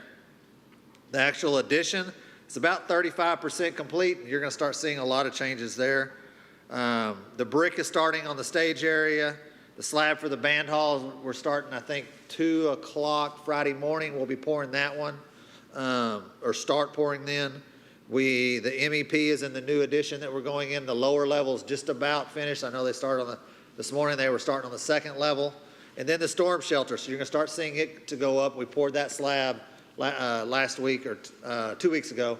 So they're gonna start, they actually started today, putting the scaffolding and start setting the storm shelter, which is part of the building. It's actually part of the classrooms, but it will have a storm shelter as well. So that'll be the 3rd storm shelter in our district when that's finished. We'll have Jimmy Ray, which will be the 1st. Wildman Steam will be the 2nd opening, and then Coleman Junior High will have a storm shelter in it as well. I'm Yes, ma'am. sorry, Mr. Mott, I don't remember, where is the storm shelter going to be? Storm shelter is going to be it's going to be the front right corner right up there next to HEB. That little parking lot there. Show that slide. Stephen, you got it in the slide. Okay. Right there. See that yellow area? Okay, That'll be your storm shelter. okay. And it'll And it'll be, go back just a little bit towards that other. They haven't had the plastic laid there, that little brown section, but that is all the storm shelter. okay. It Will that had to be, be poured separate because of what it is. okay, so will that be like band rooms? No, or- it'll be classrooms, 2 Oh, stories of classrooms, classrooms. okay. So it's just gonna be like a regular part of the building. I mean, it's not a band hall or anything like that. It'll just be classrooms that will hold everything. And it'll hold everybody? Yes, ma'am. Okay, It's thank you. designed to hold everybody. And it'll be a 2-story one. It'll have 2 floors. to Upstairs, it. downstairs too. Oh, So there is your July 2nd to August 5th updates you can see there. And like I said, that one's starting to take a lot of change there as well. There's a picture on the left. That is your cafeteria now. For all those that have been in that building, we added no foundation or no roof, but that cafeteria is almost double to what it was. If you were to walk in there now and you'd walked in it as a 9th grader, you're going to go, this isn't the same place. It's not. It is huge. I had Derek that Zant made- experience. I was in there the other day, and I walked in because I had worked there. You know, I walked in, I thought, oh my goodness, because the library is just absolutely beautiful. Then I walked into the cafeteria, and you know, that other stage wasn't even really like a stage, and oh my, it's absolutely terrific. Yeah, so the stage is the only thing that was added to. That was a new area because we didn't have that. That was the only thing that would be added. But everything that you see from wall to wall that actually where the kids would be eating and sitting, that was already there. All we had to do is just remove and move out. So that's a nice thing there. The picture there on your right is the library that you were just talking about. And that was actually taken this morning. Nice little picture there with some of the tables and stuff like that. It's really changed the look of that building immensely is what's going on there. Any more questions about that one? Move on to Finley. Finley Junior High, we're just starting. Are we on schedule? Yes. We're just starting, so we can't be behind just yet. You're going to start seeing a lot of the trades mobilizing and things like that. The fencing is all up. It's all ready for the school to get there. Some signage is going up to make sure that people know where the front doors and all those kind of things are at up there. Then we'll go to Howard, same thing. We're in the same place on both of them. Working, you know, they're working as fast as they can to get everything going. But once they get there, it'll really start going in a hurry. Any questions on either one of those two? Move on to Prop B. Prop B was for Second Comprehensive High School. We now know that as Waxahachie Creek High School. So we're going to move on a little bit about it. So completion-wise, we're about 30% complete with the design documents of the building with VLK. We're on schedule on that side of it for the drawings and for estimates both from VLK and POG. So they got together. POG asked for certain time frames for when they got drawings so they could make pricing estimates to us, and VLK agreed to those terms. So that was a while back, and so they are following by those as well. You can see there we've had our first pricing meeting with POG where we gave them a set of drawings and they gave us a price back on that as to what our estimate is, our early estimate on where we're at on that building. And then right now, again, the happenings are the drawings and designing are going on. We're going to be setting up meetings with the second round with staff members at WHS. A lot of that will be about different types of casework, kind of stuff more, I'm going to say, get into more details in classrooms versus needs and wants or things like that they're just like things they liked and didn't like. Now we'll get into more of the actual what makes up the classroom. Any questions on Waxahachie Creek? So what were the preliminary numbers? Preliminary numbers, our construction cost originally was $290. The first round of numbers is $296. So they're $6 million over at the first round. They had no problems, they say, to get to $290. It is early on. They do have some contingency in there. They do not see a problem. That did not scare them. It did not scare Jonathan Aldis at all. He says if you're in those numbers, then, and not even having to cut, to go back and go, hey, we're going to remove this or change our scope. They don't feel we need to do any of that at all. They feel very comfortable with where we are in our scope, and they can get to the 290. Anything else on that one? You agree with what they said on that one? Exactly. And then Prop C is facilities upgrades. Oh, I'm sorry. So when do you think we'll have plans, not final plans, but plans enough for the board to look at? So we had a meeting last week going over some colors and stuff throughout the building for y'all to see. But I'm just saying is that's part of the design side of it as well. The actual plans, I think we're looking to, before the next board meeting, I believe, to have a sit down with them, with the board, I believe. We had talked about I believe it was late August or early September, that they'd be ready to bring the board in. And we'll do the same kind of thing we've done with the others, where we'll show y'all the computerized fly-through and get y'all's feedback at that point. Is that okay with you? Okay. Any other questions for that one? So facilities upgrades, again, those are for touching all the campuses but Simpson and WHS. They were not included in that side of it. So with that is, like right now, the big one we've got out are 7 elementaries. They're having to draw those. They're having to draw those and create those new to fit today's sprinklers and fire alarm systems and all that as to how they're tested and how they alarm and all that. So we're going through getting those drawings done. That's part of their bid on that. And then we're going to start looking at all the campuses and each one as to what we can start doing during breaks. We're to the point on a lot of these, 90% of these are changing out all ceiling tiles. You can't do that with kids in the school. Changing tile in bathrooms. There's a lot more getting into the building versus just touching up the building. So that's what we're going to start getting into, looking at each campuses, seeing where we can compare or combine a couple of campuses together, get better price breaks. I've been doing that pretty diligently, and most of the trades we've done right now is getting you to do like all the air conditioning at one time versus doing 7 at one building and 22 at another. By buying them all at one time, we got a lot better price break. We've also seen that price break carry on. They're also they want to come and sit down and talk about the high school because we've done that. We've built a good relationship. So some of those things are helping us down the road in other ways and other things. Any questions on that? Okay, here is Bob with the GCM report. Thank you, Board. Dr. Hollingsworth. This evening you have the copy of the July report in front of you. Please review that and let us know if you have any questions. I'd like to follow up on what Stephen said about Jimmy Ray. To go from a field to an occupied building in 14 months is extremely rare. And I'd just like to acknowledge Stephen for his leadership throughout that project is a huge part of that happening. Do you have any questions for us on the report? Thank you. Anyone? Our next item will be our informational quarterly demographic update. Mr. Calden? Thanks, sir. We're going to go through the first quarter of 24 demographic report. So started off originally by looking at, with information from Zonda, we were looking at changes in student enrollment. So this is across all of the school districts in the state of Texas. You see a significant decrease in enrollment in the 2020-2021 school year as we're in the middle of COVID. We have bounced back from that, but it's very interesting to look at that 23-24 school year, and a 12,000 student increase across the entirety of the state is a really, really small increase.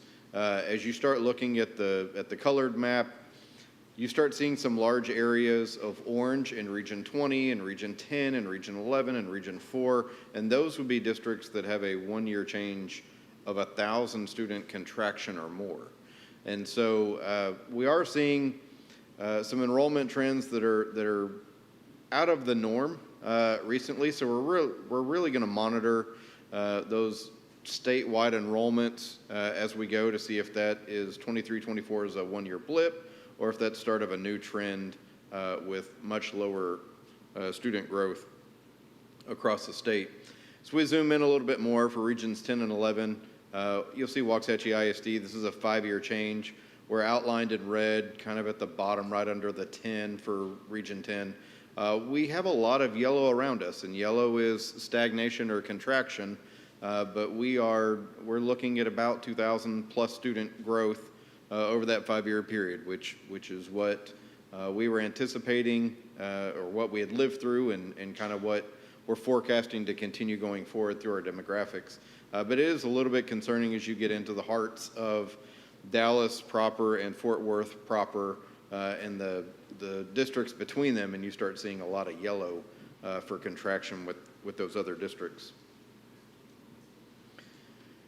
We look at new home starts and closings. The trend has finally reversed itself. It has caught back up to itself. So for many, many quarters and many, many years, you see a real close trend and association where housing starts outpace housing closings, not by a ton, but a insignificant margin. Then we got into COVID, and we really built a lot of houses, and we weren't closing a lot of houses during that period. And then it flipped right after COVID when the interest rates went to near zero at the federal level. Borrowing a home was 2.5%, 3%. You saw that inverse. You saw a lot of home closes and fewer starts. At this point, the market, at least in the DFW area, seems to have corrected itself, and we have housing starts that are just outpacing housing closings, which tends to lead to growth within our area. As we get closer to just Waxahachie, you'll see in the fiscal year of 2023, almost even housing starts and housing closings. We would like the starts to be a little bit higher than the closings, but to be so much more on pace starts and closings. When you look at 2022, where our starts were much lower than our number of annual closings, that's a good trend. We will continue to look at 24 as we go. At this point, we have 1 quarter of 24. We've seen a tripling, essentially, housing starts to annual closings, but it's early. It was only 1 quarter, so we'll continue to monitor that as we go through the year. All that information, how does that really affect us as a district? And so that kind of boils it for us. We're kind of looking at this chart for our elementaries. Now, rezoning played a significant impact within this. For instance, if you look at that future column and you see Simpson with a 0, that would not have been a 0 last year. Rezoning impacted that. And so you see a lot of futures in the Shackelford zone, and you see Shackelford as either the highest or second highest in annual starts and closings, quarterly starts and closings all throughout the course of this chart. A lot of that is from the rezoning that moved a lot of area from Simpson into Shackelford. On this chart, we have about 229 vacant developable lots for Simpson remaining. then after that, you see that their zone is essentially without future development.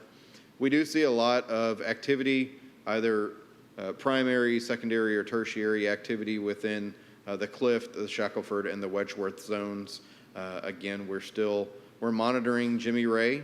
If you look at future buildable lots, Jimmy Ray has over 4,000 future lots planned in that zone.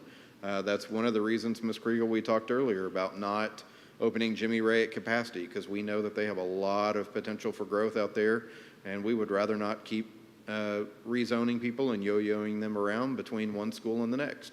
But we do look at Jimmy Ray. We know that there's going to have to be another long-term solution in that area in the future, because 4,000 future homes in that neighborhood or in that school zone is going to require another school. Same thing with Wedgeworth. We know that 9,800 future homes in the Wedgeworth zone is untenable for that school. So that is one area that we are looking at between Wedgeworth and Shackelford, looking for future school sites. Will need to impact both of those campuses so that those future growths, we can actively educate students who are going to be in those zones with all these future growths. Just an overview of our 191.6 square miles and where the activity is happening. You see a lot of yellow and a lot of green. Green is currently active. Yellow is kind of is that future. You're seeing the red outlines tell you where work is underway. So where we're working to actively, where developers are working to actively put in infrastructure for housing. You're seeing significant areas in Wedgeworth. You're seeing significant areas in Jimmy Ray. With Saddlebrook, the various iterations of Saddlebrook or Myrtle Creek, as we are looking at it at this point. So one big area that you're not really seeing on this anymore is going to be that North Grove subdivision. It still has some activity to go, but it's not one of the big players in terms of futures anymore within the district. They've done a really good job of building that neighborhood out. So we'll look neighborhood by neighborhood. So Saddlebrook, we know it should be about 1,700 total lots. About 1,100 or 1,200 of those are still future. So we know they've got a long way to go. There's 581 homes in the current Saddlebrook development. Phase 3 looks to add another 400 lots. Phase 4, 250 lots. And then a Phase 4C, another 130 lots. So overall, there's still a lot of development to go in that Saddlebrook neighborhood. They're still planning to deliver about 100 to 200 homes per year. And so you see that in those forecasted growth numbers within the Jimmy Ray zone. This is Dove Hollow. This is an area just north of North Grove along Vista Way. So we did have to rezone the line between Simpson and Shackelford to where Dove Hollow is going to be rezoned from Simpson to Shackelford. That's one of those areas that the Simpson campus just really can't take on the 500 total lots that Dove Hollow is looking to build within that zone. 171 of those lots are still future. 255 of those are vacant developed lots at this point. 54 homes are under construction and 106 are occupied. The builder is planning to deliver roughly 150 homes per year. We see that they are currently on that schedule, and so that neighborhood should be developing relatively quickly. This is out off 875. We have an 875 tract and a Harston Estates. We're looking at 56 total future lots in the Harston Estates. That should be developed starting in the fall of 24 and delivered over 1 or 2 years at 25 to 50 homes a year. And then the 875 tract, 60 future lots. And we anticipate that they'll start working on the infrastructure and delivering some vacant developed lots in the early part of 2025. You can see back in February a map. You can see that they have some site work ongoing. Some of the infrastructure is going in to support these developments, but at this point they're not major developments in terms of sheer number of homes. We get to Cross Fence. This is another one that is in the Wedgeworth zone out west. Approximately 137 total lots. Groundwork is underway. All lots are 1 acre in size, so that will limit some of the development in this area. We're anticipating homes to start arriving in late this year or early next year. So that would be another area that will kind of add to that Wedgeworth enrollment number. One thing that we as a district are having to be really mindful are our transfers. So we get this information from TEA pretty much 1 year after the fact. But when we look at a 5-year trend, we've seen that the transfers into Waxahachie ISD from other districts. So this report is measuring students with a physical address that live in a district outside of Waxahachie ISD and transfer into Waxahachie ISD for education purposes. In 2018-19, there were almost 300 students who had transferred in, and last year there were about 230. So that's a significant decrease of about 60 students over that 5-year period. You'll see one significant decrease would be Midlothian ISD. We have traditionally had a CTE program that's been open to students from Midlothian to come in. With our number of students enrolled here who want to take those CTE courses, that's not the case anymore. Specifically within, say, cosmetology would be one area of significance. One area that we really have to look out for are those transfers out. And so you'll see some of the big ones on the list are not other ISDs, but they are charter schools. So we're looking at 126 students at Advantage Academy, about 500 students at Life School, and about 275 students at Faith Family Academy. Overall, over the last 5 years, we've seen an increase of about 126 students who live in Waxahachie ISD but do not attend Waxahachie ISD schools. They're going to either another public school or they're going to a charter school around us. So we'll continue monitoring that trend and seeing whether it's holding steady or whether it's growing. But those are some recent numbers from TEA that we're going to keep our eyes on. One of the things you mentioned this morning when we were practicing was the notion of also global, and the shift in that policy too would impact our 5-year transfers in. Yes, sir. Yeah. Yes, sir. We are, as we're kind of looking at, we really want to monitor Life School and see what impact maybe that 4-day school week could have. Not that we're going to go survey the 494 students' parents who chose Life School over Waxahachie ISD, but if that continues to be a significant growing trend, that may be one factor that we'll have to look into and consider. Show you a 10-year forecast by grade level. You keep seeing every time that this report is shown in this graphic form that 9th and 10th grade generally are the biggest enrollment groups that we have. And so the yellow box is the largest grade level per year, and the green box the second largest. So sans 7th grade in 1 year, it's generally held that 9th and 10th grades have been our largest years of enrollment in the district. We expect that trend to kind of continue going forward. But you also, if you'll look out to the far right column, you see the growth percentage. Earlier we talked about when our growth does not keep pace with our property value growth, that's how we look at possible recapture and the growth or shrinking of that recapture. So you will see that the anticipated growth across the district is about 2.5% for the 24-25 year. Then it's going to start picking up a little bit. That's our expectation to get to 4.5%, even 5% annual growth for every year thereafter for about the next 10 years. Generally a function of more accurate information the closer we are to it, and more crystal ball information the further out we get, but it does give us a general idea of what to expect and where we're going as we're making plans as a district. To take that same information and show it to you by campus, the greens are the ones that we need to be most immediately concerned with as we're getting up to capacity, and then the yellows are where we are exceeding the maximum capacity on the campuses.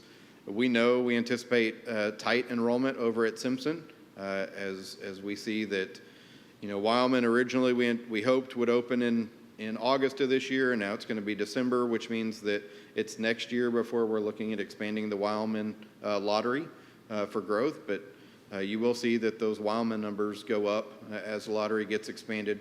We do hope that a significant number of those numbers are coming from Simpson, so that we continue to have some relief over on that campus, some flexibility. But overall, you don't start seeing the yellows until 27, 28 at the elementary level. Turner is a hard one to predict because they're the first ones in.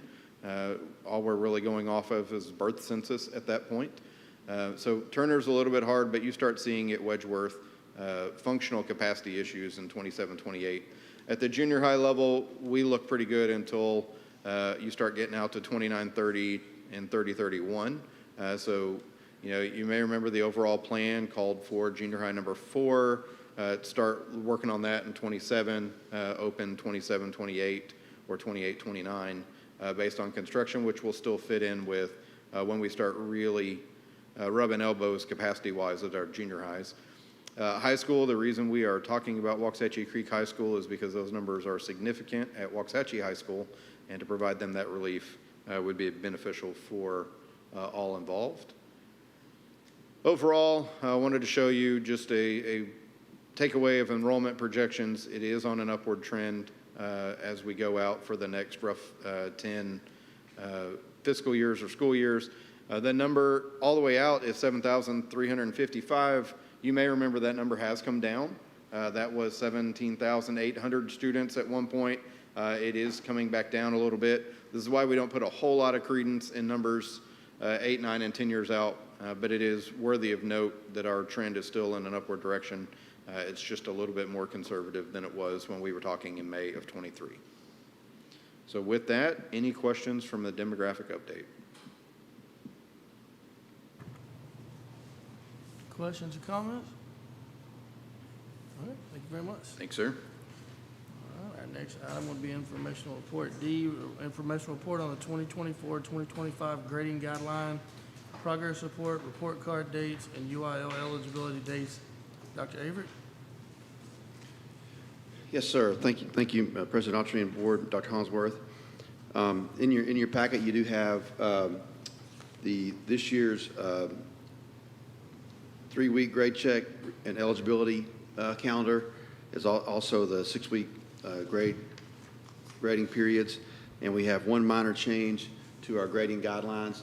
When we had our TASB policy review a couple of weeks ago, we were looking at our policy EIA local and how the portion about students with a grade of below 74, what we were requiring of our teachers as far as making contact. What we were able to discover was that our grading guidelines were actually more stringent than our policy. So we made our grading guidelines exactly mirror what our policy says. And so the change is in yellow. A teacher shall document efforts to contact the parent of any student with a grade of 74 or below on a progress report. In addition, conferences shall be scheduled on the campus calendar and may be requested by a teacher or parent as needed. That change is made from a parent conference is required for any student with a grade of 74 or below. So we just wanted our grading guidelines to reflect what our policy said, and that's the only change. Anything for Dr. Avery? No problem.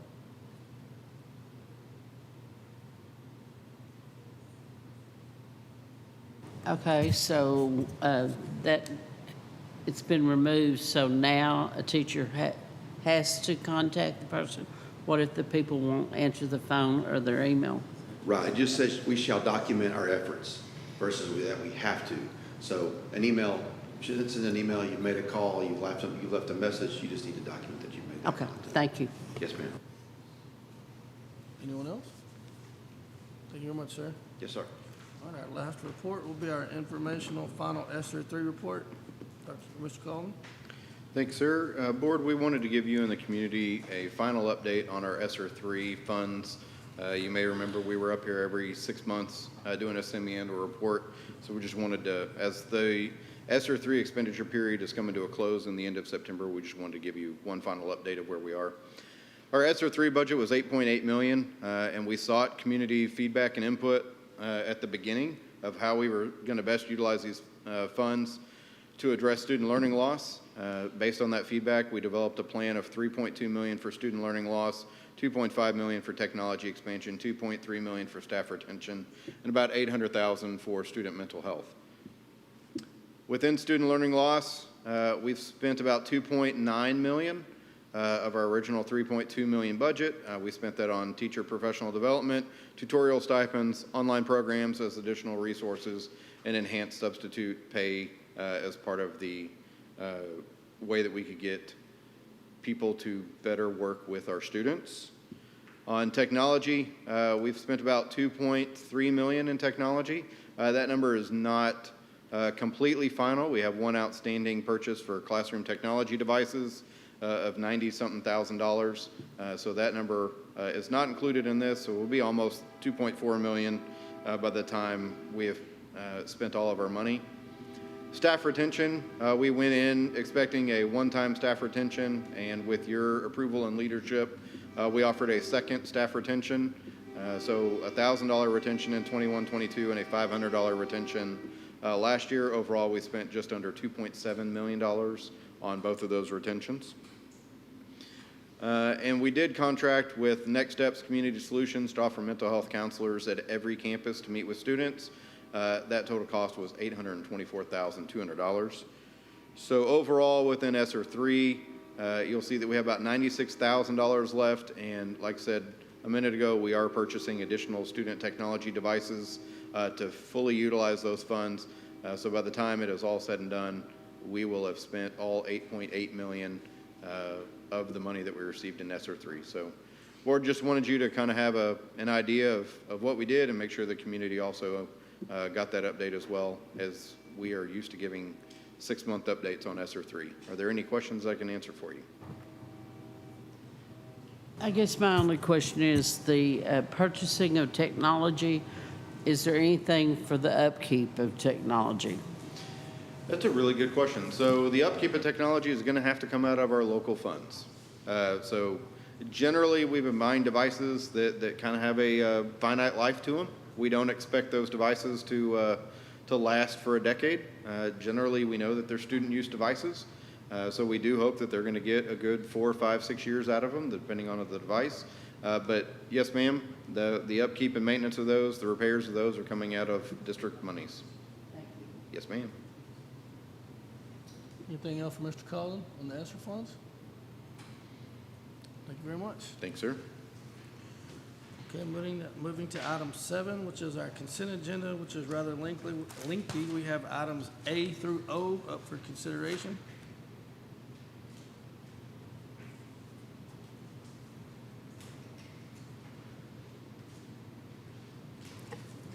I move that we approve the consent agenda, items A through O. Okay, have a motion by Mr. McCutcheon, I'll second. second by Mrs. Kriegel. Is there any discussion? Okay, all in favor say aye. Aye. Opposed say nay. Motion carries 7-0. Okay, moving into our one and only action item will be consideration of possible action to delegate contractual authority to obligate the school district under Texas Education Code to the superintendent for the 2024-2025 school year solely for the purpose of obligating the district under TEC 48.257 and TEC Chapter 49, subchapters A and D, and the rule adopted by the Commissioner of Education as authorized under TEC 49.006, including approval of the agreement for the purchase of attendance credit netting Chapter 48 funding. Nothing left for me to I'm not going say. to repeat that again. Man, that was great.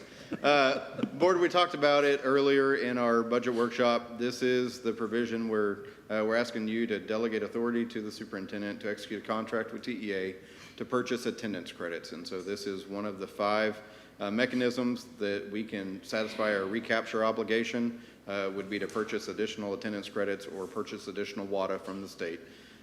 The request is to delegate it to Dr. Hollingsworth to execute this agreement. We would do that before September 1st. There is a discount from the state for executing these agreements early, so it would yield us a little less of a recapture payment to the state by executing this at this point. Questions or comments from Mr. Collins? Okay, at this time, I'll entertain a motion to approve action item A as presented. I so move. A motion by Mr. Pitts. We have a second?